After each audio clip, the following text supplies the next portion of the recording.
This is the prep work for the BDS action against Israel, boycott apartheid Israel in order to free Palestine. We're getting ready, we're getting the t-shirts ready, and sorry? That's an extra large? Medium. Medium?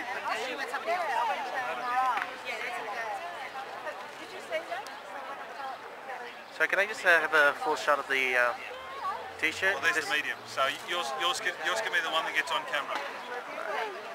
Alright. Sorry? Free Palestine, boycott apartheid Israel. And the back says, boycott, divestment, sanctions, global BDS movement. And as you can see, that's the website down there. Alright, thanks. What brings you here to do this BDS section? Well, I guess, you know, the continuing blockade of Gaza, the continuing genocide against the Palestinians, and the Australian government's continuing, you know, support for the city.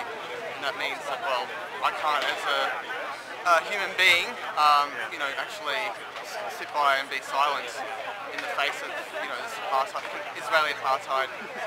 So today, I think, is also recognising that there's, you know, a global movement against Israeli apartheid that's really taking off, and here in Australia we're trying to play the part that we can in the global movement against Israeli apartheid. So that's, you know, I think that's why we're here tonight, to do what we can here in Australia, here in Melbourne. Alright, so what's our target today? Well, today our target is going to be a cosmetics shop called Jericho, which is, from what we can tell, is a wholly Israeli-owned company, and derives a lot of the minerals for its products from the Dead Sea, which is you know, Palestinian land, and so primarily we're choosing this boycott to try and show people how Israeli apartheid is not something separate over there, somewhere that's happening that they might only see on the news, but actually its tentacles go all the way around the world, and we have one of its tentacles right here in Melbourne Central with the Jericho company, and so yeah, that's what we're...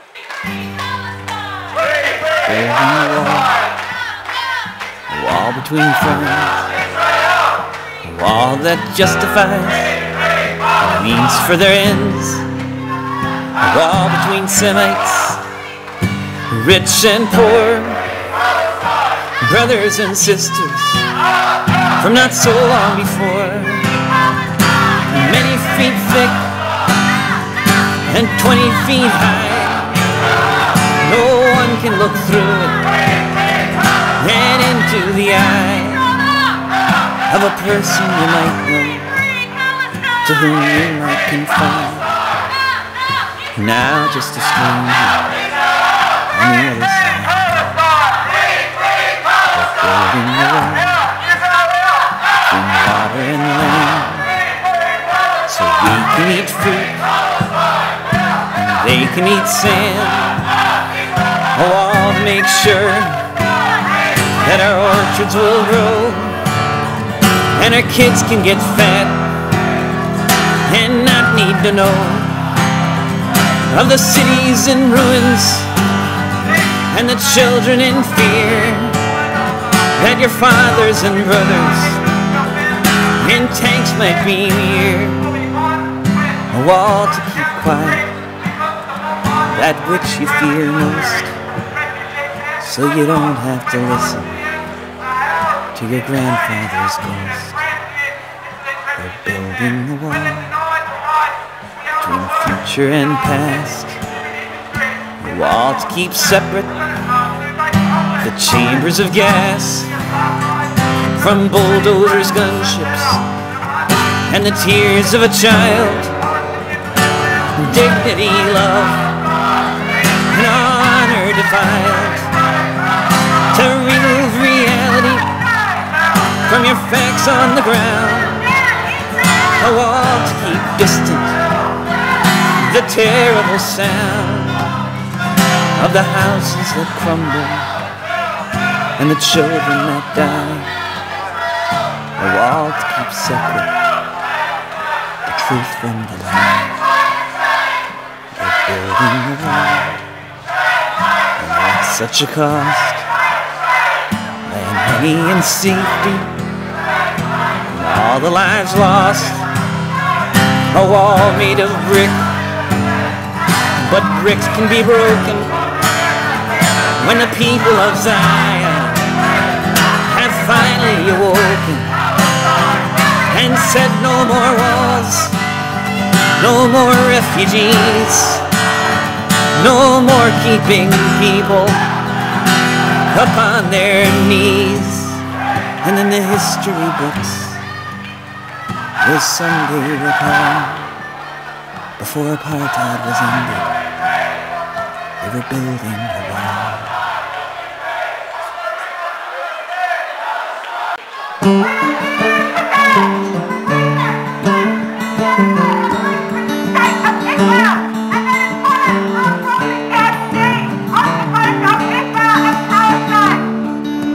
Daddy was an heir from Bearsville, a situation so unkind. My mama was a refugee from Ramallah, had to leave her land behind.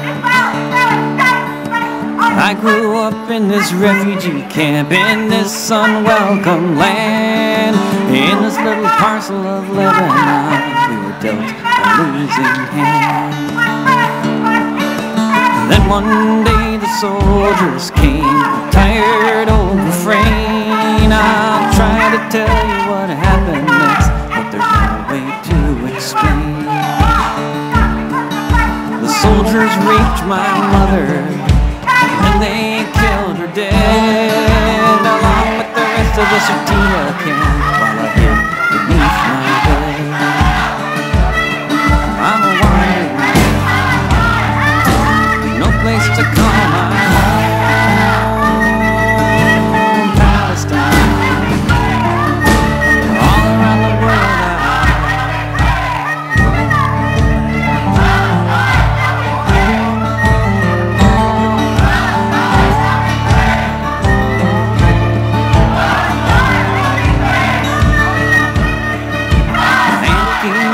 Jordan, brought me there to live, and together we've moved to half the world.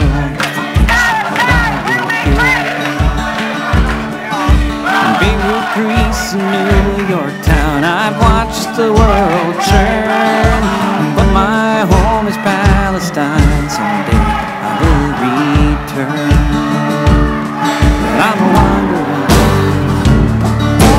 no place to call my home. Palestine, all around the world I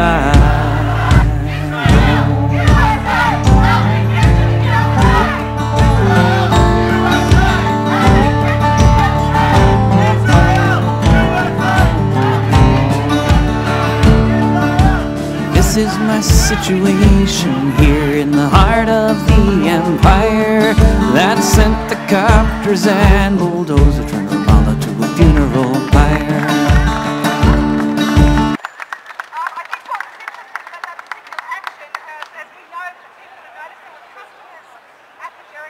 Do you want to just say how, what's this, just to give a brief explanation what the BDS campaign is all about, and like why it's important to actually go out and campaign for Palestine, protesting for Palestine and all that?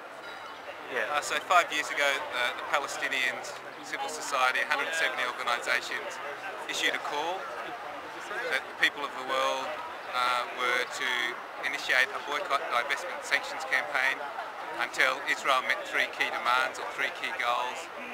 The end of colonisation of Arab lands, the dismantling of the wall, equal rights for Palestinian citizens, and the right of return of Palestinian refugees. All right. So this campaign is part of a global movement that attempts to hold Israel accountable for its crimes and its evasion of international law. Yeah. Do you want to give just want to explain what our target was today? The product Jericho in there is one of the Dead Sea products. There are many of them. Those minerals are extracted from the Dead Sea. The Dead Sea is a restricted area surrounded by military zones and Israeli-only roads. Palestinians cannot access that resource. or travel within the vicinity of that resource unless they have an Israeli card or a permit, and that's the reality of apartheid. And this target illustrates and demonstrates some of those issues for the people that we communicate with. So do you want to give a reason why you came to this action? I came to this action because I believe that what the Palestinians are going through in Palestine and the oppression they suffer on the hands of the Israelis needs to be exposed in all countries around the world, and I think that we can play a role here in Australia, actually taking actions to publicise what's happening in Palestine. That way we can build up more support for a campaign to actually contribute to the global movement in support and solidarity with Palestine. So disrupting shops is nothing compared to what Palestinians go through on an everyday basis, and so if we can shut down shops, we should, and I don't care frankly at all if that inconveniences anyone or whatever. So that's why I came, and I'll come again if there are other actions. Yeah, alright, thanks. Do you want to give a reason why you chose Jericho products in particular, and just about their history and their relationship with apartheid Israel, and how this is an Israeli corporation, a company that exploits the resources of the occupied territories, which under the Geneva Convention is a war crime. Occupied lands and the resources of occupied lands and occupied peoples cannot be extracted and exploited by the occupiers. The people who at gunpoint have gone into the land, have taken over, oppressed the people, and then turn around and open it up for their corporations to make a profit out of it. So essentially, this is a corporation that makes a profit that benefits financially out of the dispossession and the genocide that is being suffered by the Palestinian people in the hands of the Israelis, the Israeli state, of the Zionist state. And for that reason, I think it's very important to come out and say to disgusting capitalists, companies like these, that we won't stand by and allow the resources of the Palestinian people to be stolen, to be taken away from them, at gunpoint, which is essentially what's happening in what this company is doing. The Jericho Valley, the valley in which the Jordan River crosses, and the area around the Dead Sea is a militarized zone where Palestinians are not able to actually grow their crops in the land that they own. But having that being the case for Palestinians, you have corporations, you have companies like Jericho coming in and exploiting resources. So again, this is the racism, this is the oppression that the Palestinians face. One of the oppressions, one of the ways in which Palestinian people are oppressed. So I think, that's why this company, why I was here, as well as obviously that I support the Palestinian people, and I'm totally opposed to the racist nature of Israel. And I actually do want to see a country where Palestinians can live free from that oppression. All right, thank you. Thanks. You've heard my story. Time will not allow. Soon my visa will expire. What will you do now? 'Cause I'm a wanderer, no place to call my home. Palestine.